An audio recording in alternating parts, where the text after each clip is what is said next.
नमस्ते छात्रों, आप सभी का स्वागत है। इस वीडियो में हम कारक क्या होते हैं उनके बारे में पढ़ेंगे। कारक की परिभाषा क्या होती है, कारकों की पहचान क्या होती है और कारक का प्रयोग कहाँ किया जाता है। देखिए, कारक क्या होते हैं। सर्वप्रथम, संज्ञा या सर्वनाम के जिस रूप से वाक्य के अन्य दो शब्दों के साथ उनका संबंध सूचित हो उस रूप को क्या कहते हैं, कारक कहते हैं। संज्ञा या सर्वनाम के जिस रूप के द्वारा किसी अन्य शब्द के साथ उनका यदि संबंध दिखाया जा रहा है, बताया जा रहा है, दर्शित हो रहा है कि संबंध किस वाक्य के साथ किस प्रकार का संबंध है उनका, संज्ञा या सर्वनाम का, तो जो रूप होता है संज्ञा या सर्वनाम का, उस रूप को कारक कहा जाता है। या संज्ञा या सर्वनाम के जिस रूप से उनका यानी संज्ञा या सर्वनाम का क्रिया से संबंध सूचित हो, क्रिया से यदि कोई संबंध दिखाया जा रहा हो तो उस रूप को क्या कहेंगे, संज्ञा सर्वनाम के रूप को कारक कहते हैं। इन दो परिभाषा को अर्थ यह हुआ कि संज्ञा या सर्वनाम के आगे जब ने, को, से आदि विभक्तियां लगाई जाती है तब उनका ही रूप कारक कहलाता है। संज्ञा या सर्वनाम में जब ये ने, को, से आदि जैसे शब्द लगा दिए जाते हैं तब क्या होता है, उन संज्ञा या सर्वनाम का ही रूप क्या हो जाता है, कारक होता है। तभी वे वाक्य के अन्य शब्दों से संबंध रखने योग्य पद होते हैं और पद की अवस्था में ही वे वाक्य के दूसरे शब्दों से या क्रिया से कोई लगाव रख पाते हैं। जब इनका प्रयोग किया जाएगा तभी किसी अन्य शब्द या किसी अन्य क्रिया से संज्ञा सर्वनाम का संबंध प्रदर्शित होगा। ने, को, से आदि विभिन्न विभक्तियां विभिन्न कारकों की हैं। इनके लगने पर ही कोई शब्द कारक पद बन पाता है और वाक्य में आने योग्य होता है। कारक पद या क्रियापद बने बिना कोई शब्द वाक्य में बैठने योग्य नहीं होता है। जब तक वह कोई पद जो है वह कारक पद ने, को, से आदि का प्रयोग कर नहीं बनाया गया है तब तक वह किसी वाक्य में बैठने योग्य नहीं होता है। या दूसरे शब्दों में संज्ञा सर्वनाम को क्रिया से जोड़ने वाले जो चिन्ह अथवा परसर्ग जो होते हैं वे ही कारक कहलाते हैं। ये चिन्ह यही ने, को, से द्वारा इस प्रकार के जो शब्द होते हैं, है ना। जैसे उदाहरण देखिए, रामचंद्र जी ने खारे जल के समुद्र पर बंदरों से पुल बंधवा दिया। तो इसमें देखिए क्या हो रहा है, रामचंद्र जी जो है संज्ञा है ना, समुद्र क्या है, संज्ञा है, बंदर क्या है, संज्ञा है, पुल क्या है, संज्ञा है। लेकिन इनमें ये ने, पर, से जो हैं ये शब्द आने, ये क्या हैं, जो शब्द आए हैं ये कहलाते हैं कारक। इन्हीं को कारक कहा जाता है। तो इस वाक्य में रामचंद्र जी ने समुद्र पर बंदरों से पुल संज्ञाओं के रूपांतर हैं जिनके द्वारा इन संज्ञाओं का संबंध बंधवा दिया क्रिया के साथ सूचित हो रहा है।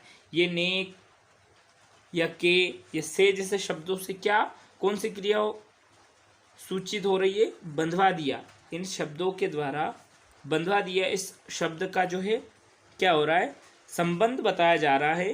क्रियाओं का संबंध, इस बंधवा दिया क्रिया का संबंध जो है इन संज्ञाओं से प्रदर्शित किया जा रहा है। तो दूसरा उदाहरण, जैसे राम ने रावण को बाण से मारा। तो इसमें ने, को और ये जो शब्द हैं ये क्या है, कारक हैं। यदि ये कारक हटा दिए जाएं किसी शब्द में से, किसी वाक्य में से, तो वाक्य अर्थहीन हो जाता है या उसका अर्थ स्पष्ट नहीं हो पाता है। जैसे यदि हम बिना कारक के लिखें किसी शब्द को, तो श्री राम रावण बाण मारा, तो इस शब्द श्री राम रावण बाण मारा, इस शब्द से कुछ स्पष्ट नहीं हो रहा है भाई किसने बाण मारा, किसको बाण मारा। तो ये जो किसी अन्य के साथ संबंध प्रदर्शित करते हैं ये शब्द कहलाते हैं कारक। अब कारक कितने प्रकार के होते हैं, तो कारक 8 प्रकार के होते हैं।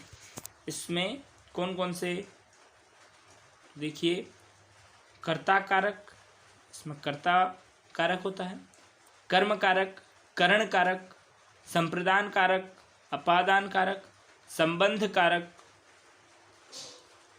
अधिकरण कारक और संबोधन कारक। ये कैसे होते हैं, इनके चिन्ह क्या है, पहचान क्या है, कौन सी विभक्ति में प्रयोग किए जाते हैं और इनके लक्षण क्या होते हैं। तो देखिए, कर्ता कारक में क्या होता है, कर्ता काम करता है, यानी जो काम करता है वह कर्ता। चिन्ह क्या है, ने, जैसे राम करता है तो राम ने। तो इस शब्द में कर्ता कौन है, राम, तो कर्ता कारक क्या हो गया, ने, है ना। लक्षण जो है, ने प्रदर्शित काम किया जा रहा है भगवान श्री राम के द्वारा। चिन्ह इस कर्ता कारक को ने द्वारा प्रदर्शित किया गया है, उसमें प्रथमा विभक्ति जो है वह प्रयोग में लाई गई है। दूसरा होता है कर्म कारक। तो कर्म कारक क्या होता है, जिस पर क्रिया का फल पड़े। तो किस पर पड़ रहा है, तो जैसे राम ने रावण को,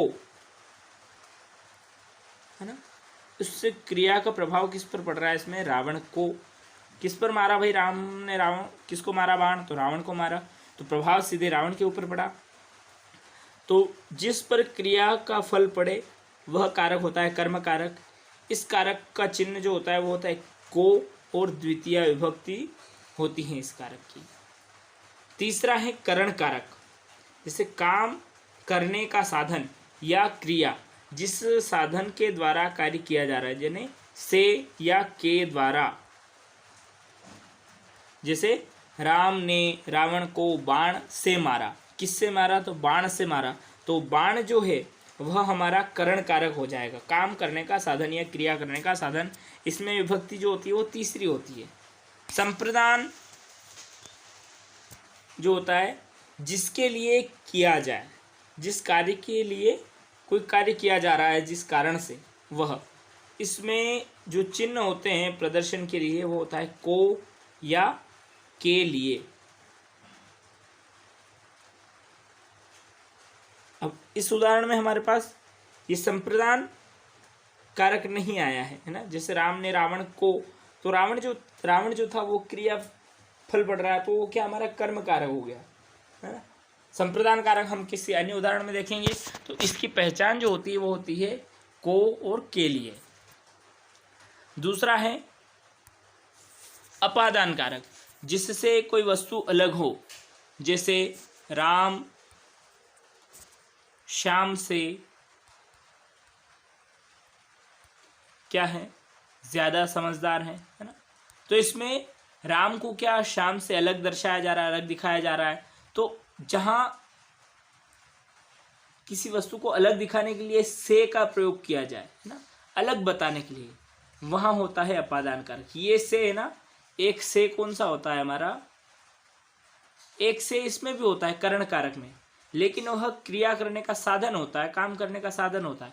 और यह जो से होता है यह किसी वस्तु या संज्ञा को जो है किसी अन्य से अलग किया जा रहा हो, अलग के अर्थ में प्रयोग में लाया जाता है, वहाँ कारक होता है अपादान कारक। इसमें भी से चिन्ह जो है प्रयोग में लाया जाता है। फिर आता है संबंध कारक। संबंध कारक में जो शब्द एक शब्द का दूसरे शब्द से जोड़े, है ना, यानी किसी अन्य शब्द के साथ उसका संबंध दर्शाए। तो इसके पहचान चिन्ह कौन कौन सी, का, की, के, रा, री, रे, ये इसकी पहचान है।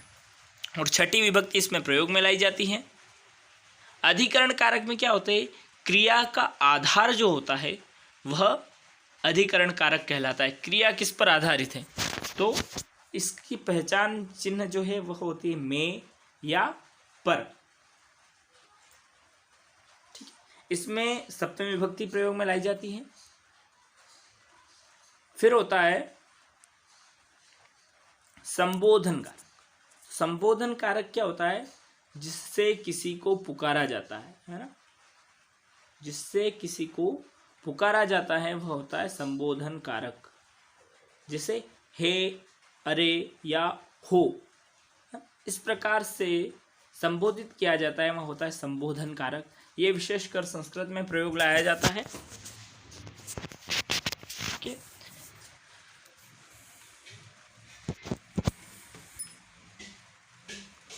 आज की वीडियो में बस इतना ही। इसके आगे जो है विभक्तियाँ और ये कारक जो है इनको और अच्छे से हम अगली वीडियो में देखेंगे पूरी तरह से।